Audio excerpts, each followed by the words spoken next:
Welcome to Donmar TV News Channel. Bayan, para wakasan ang pang-aabuso ng diktadurya.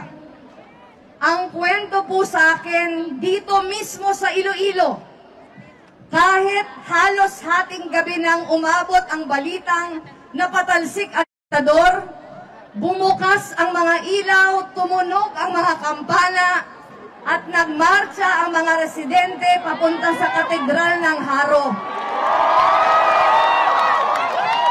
Ang mga sundalo nakipagkamayan sa karaniwang tao.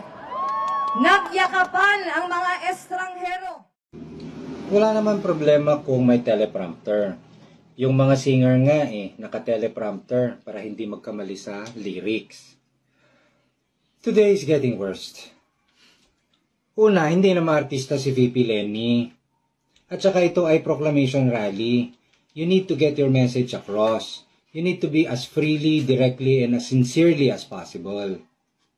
And the point is, hindi natin maikakaila na sa lahat ng presidential candidates, si VP Leni lang ang bukod tanging gumamit ng teleprompter sa kanyang proclamation rally. And that's just an observation.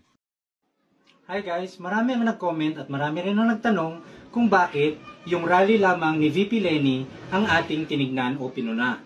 Ngayon naman, tignan natin ang rally ni BBM na naganap sa Tuguegarao, Cagayan, ngayong araw lamang na ito. Ito naman ang aking obserbasyon.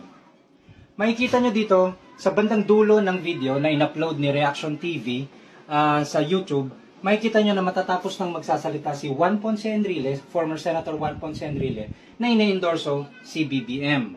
Nagkataon din kasi na birthday niya ang araw na ito. Pansin ko na ang unang umalalay kay Juan Ponce Enrile ay si BBM. Tinangan niya kaagad yung kanyang kamay. Alam naman natin si Juan Ponce Enrile, marami yan mga aide, pero sa lahat ng tao o mga assistant niya doon, ang unang umalalay at tumangan sa kanyang kamay ay si BBM. Tuloy natin ang video. Pagkatapos noon ay itinaas ni Juan Ponce Enrile bilang pag-endorso kay BBM.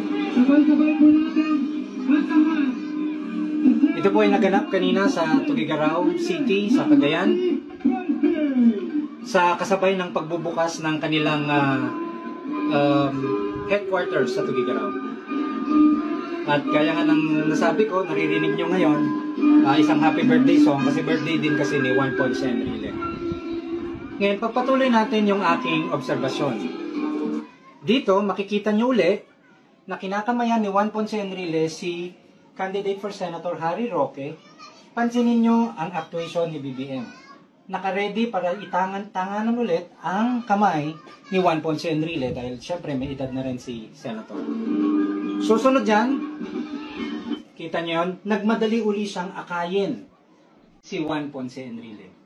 Ngayon, para sa akin, ang obserbasyon ko rito is, kung ang isang tao ay hindi natural sa kanyang pag-uugali at loob, ang pagiging mabuti, hindi niya maiisip yon, hindi niya magagawa yon. Yan si BBM. Pero pink ang kulay ng bahay nyo. This is one of the comments when I posted the video on VP Leni.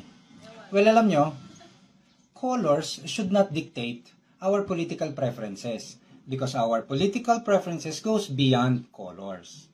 Alam nyo, bago pa naging Vice President si Leni Robredo, ay pink na ang kulay ng bahay namin. Dahil yun ang kulay na gusto ng misis ko.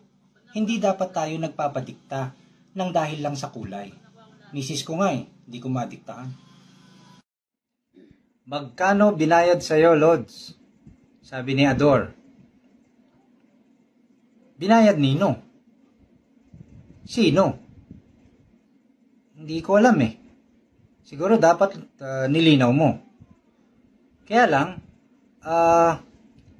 may nagbabayad sa akin. Ang usapan ay 1,000 pesos per video per day. So, 1 video per day. So, for 30 days, that's 30,000 pesos. Yun ang bayad sa akin. Ganda sana, no? Kung totoo. Kasi alam ko, yun yung gusto mo sana marinig Kaso wala Wala nagbabayad sa akin. walang nag-udyok sa akin. Wala lahat yan, kahit ano. Ang ginagawa ko, galing sa puso. Hello, wag mo na pansinin yan, kuya. Kung BBM ka, go. Wag mo na siraan si VP Lenny. Well, kagagaling ko lang ng opisina, medyo pagod pa ako. Paano mo nasabi na sinisiraan ko si VP Lenny? Pangalawa, paano mo nasabi na BBM ako? Ibig sabihin ba pagka ako'y naglaad ng obserbasyon o komento patungkol kay VP Lenny, ako ay BBM na? Hindi ganun. Huwag ganun. Hindi maganda yung pananaw o pag-iisip na ganun. Makorek lang kita. Pasensya na ha. Kaya, yan ang problema sa mga VP Lenny supporters. Lahat ng komento laban sa kanila, ina-assume nila na ang may kagagawan nun ay ang mga supporters ni BBM. Hindi tama yon. Kaya yan tuloy.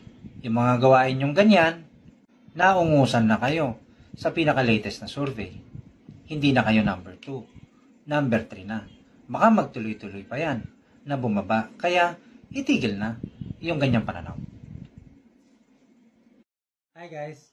Here's a comment from Connie Bilieza.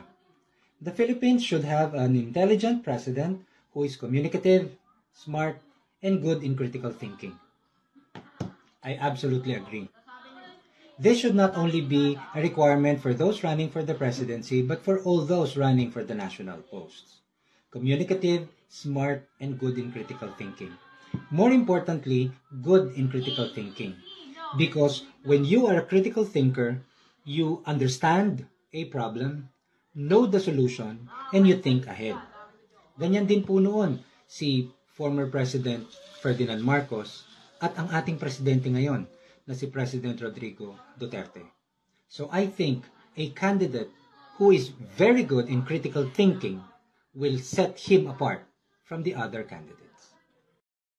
Hi guys, here's a comment from Joseph DH. Malabo yung sinasabi niyo sir na lalong bababa sa survey si VP Lenny kasi ang survey ilang tao lang yan at depende pa kung sino ang nagpapasurvey. Sa survey totoo, konting tao lang yan. Kaya lang ang survey kasi ay based on science, based on data. Merong dahilan, may batayan, may basehan. Ang survey naman dalawang klase. Merong commission at non-commission. Yung commission, isang tao, grupo, o isang political entity ang nag-request para mag-conduct ng survey.